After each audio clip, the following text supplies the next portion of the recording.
On revient sur l'inflation. On en parlait dans ce début de journal, dans les titres, avec notre invité Philippe Ledan qui nous a rejoint dans ce studio. Bonjour. Bonjour. Alors on va revenir sur cette inflation de plus de 8% en mars par rapport à l'an dernier. La Belgique n'avait plus connu ça depuis 1983. Alors aujourd'hui, cette inflation, elle est évidemment due à l'augmentation des coûts de l'énergie, mais aussi des matières premières ou des produits alimentaires. Les entreprises n'ont pas d'autre choix que celui d'augmenter leurs prix pour décoder évidemment ces répercussions de cette inflation historique. Donc, vous êtes avec nous. Nous avons vu cette inflation qui n'a fait qu'augmenter avec la reprise suite à la pandémie, maintenant avec la guerre en Ukraine aussi. Est-ce que ça va durer, Philippe Ledan ? Sans avoir de boule de cristal. Oui, alors je pense qu'il y a différents niveaux. Est-ce qu'on va continuer dans les prochains mois, donc je parle des prochains mois, à avoir une inflation élevée? Oui, probablement.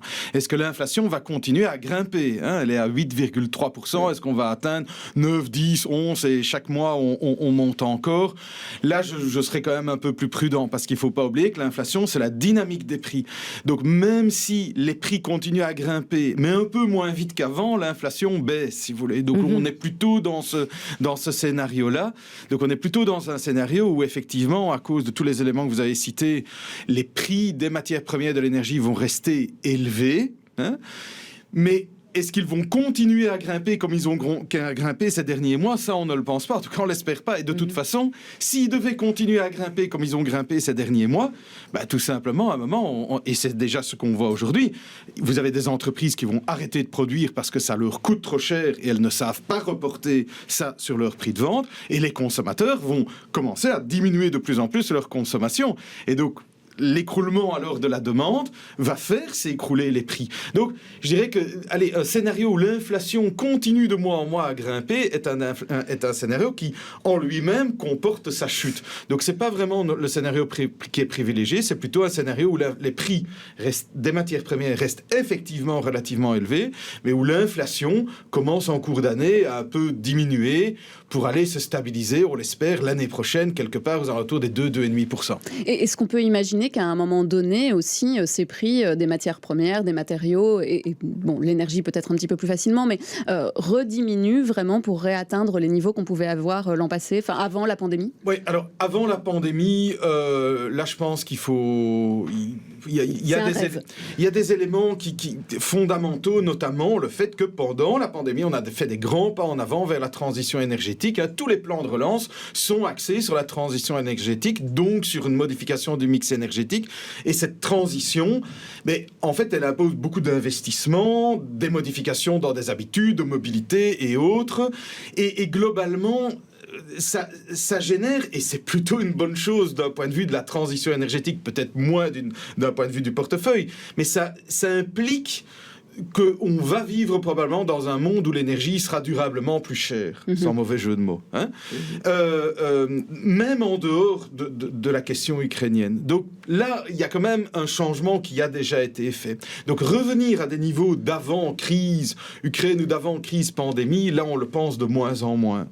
Parce que la demande pour certaines matières premières, le cobalt, le nickel, certains types d'énergie est en train de changer pour une longue période. Donc ça c'est quand même un élément important. Maintenant, comme je le disais, que les mouvements qu'on voit pour le moment avec des prix qui sont fous, qui sont hyper volatiles, qui peuvent grimper de 25% en une journée, et puis après, parce que M. Poutine a dit quelque chose ou quoi que ce soit, ça baisse le lendemain.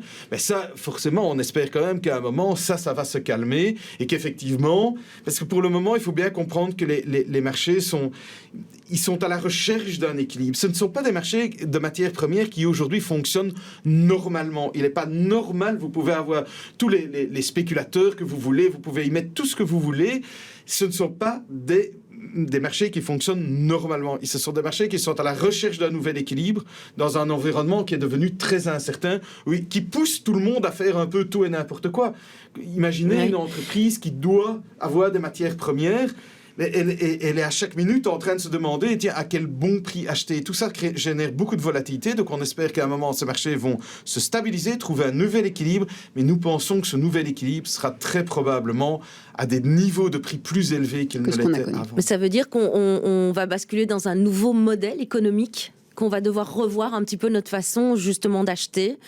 Je pense que, si vous voulez, moi, je n'aime pas l'image du choc de basculement du monde d'avant et du monde d'après. Je trouve que j'ai observé l'économie depuis suffisamment longtemps pour me rendre compte qu'en fait, l'économie bouge tout le temps et évolue tout le temps. Les crises sont des accélérateurs de mouvements.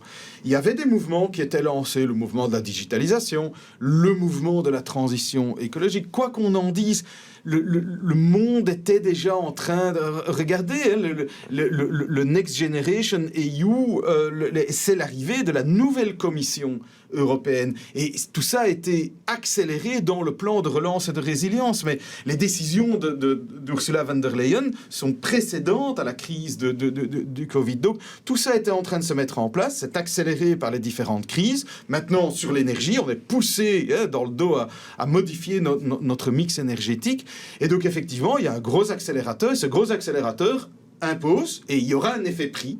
Le fait notamment que l'énergie coûtera durablement plus cher va nous pousser aussi, en plus de nos convictions, de la réglementation, va nous pousser à changer certains modes de vie, à les faire évoluer, probablement plus vite qu'on ne le pensait, et c'est une bonne chose pour la planète. Et donc voilà, le monde évolue tout le temps, mais effectivement, il évolue, et de plus en plus vite, vers un monde où on a un autre mode de consommation, de déplacement, où on se pose d'autres questions. Alors, au niveau de la Belgique, évidemment, cette inflation, elle a aussi des répercussions sur l'indexation des salaires. Donc, est-ce qu'on risque de tomber dans une spirale avec comme l'énergie va être plus chère, les produits sont plus chers, une indexation donc automatique des salaires qui entraîne de facto une augmentation aussi des prix, et puis les entreprises répercutent et ça devient vraiment une spirale infernale. Oui, donc la spirale salaire-prix est la chose qui est la plus crainte, parce que alors on entre dans ce qu'on appelle la stagflation, c'est-à-dire les années 70 et jusqu'au début des années 80, où effectivement vous avez une spirale qui ne se termine jamais, jusqu'au moment où la Banque centrale doit sonner la fin de la récréation, très très fortement relever les taux, ce qui casse la dynamique économique, ou le peu de dynamique économique qu'il y avait, mais ça casse également l'inflation, mais c'est dur.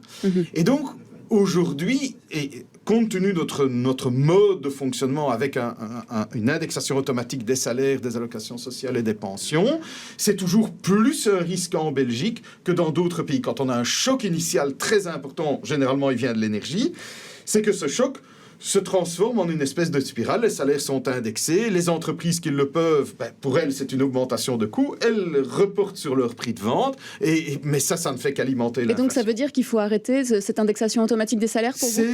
Disons que pour le moment c'est un risque, donc il n'est pas toujours dit que la dynamique se met en place. Parce que tout dépend toujours de la capacité des entreprises et des autres institutions à reporter les hausses de coûts sur les prix de vente.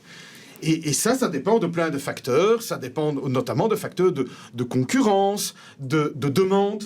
Comme je le disais précédemment, si maintenant, et on le voit avec la guerre en Ukraine, le moral des consommateurs est en berne, s'ils se mettent à consommer moins, ça a aussi un impact sur la capacité à reporter des prix. Donc c'est un risque, comme il y a un risque sur la compétitivité. Est-ce que c'est une fatalité ? Non, ça va dépendre de différents facteurs, mais la Belgique est plus exposée à ce risque de spirale par rapport à d'autres pays, compte tenu de ce phénomène. Mais d'un autre côté, l'indexation permet aussi de mieux passer ce genre de choc, donc il y a un juste milieu à trouver. Avec la réduction, notamment sur la TVA de l'électricité, gaz, donc à 6%, est-ce que ça va permettre de contrer un petit peu cette inflation ? Oui, très clairement, ça joue forcément. Alors, ça ne veut pas dire qu'on va voir l'inflation plonger, parce que dans le même temps, les prix continuent à grimper, mais très clairement. Donc, si vous voulez, le scénario, si on n'avait pas eu la baisse de la TVA, engendrerait une inflation plus élevée que celle que l'on va voir dans les prochains mois. Donc, effectivement, il y a bien entendu un impact, en ce compris du coup sur l'indexation, qui est aussi un peu freinée, et c'est un autre élément qui peut freiner ce risque de spirale. Merci beaucoup Philippe Ledent pour toutes ces explications, et puis on suivra évidemment tout ça avec beaucoup d'intérêt. On a compris que c'était assez compliqué pour l'instant de prédire l'avenir. Merci beaucoup. Merci d'être venu en studio.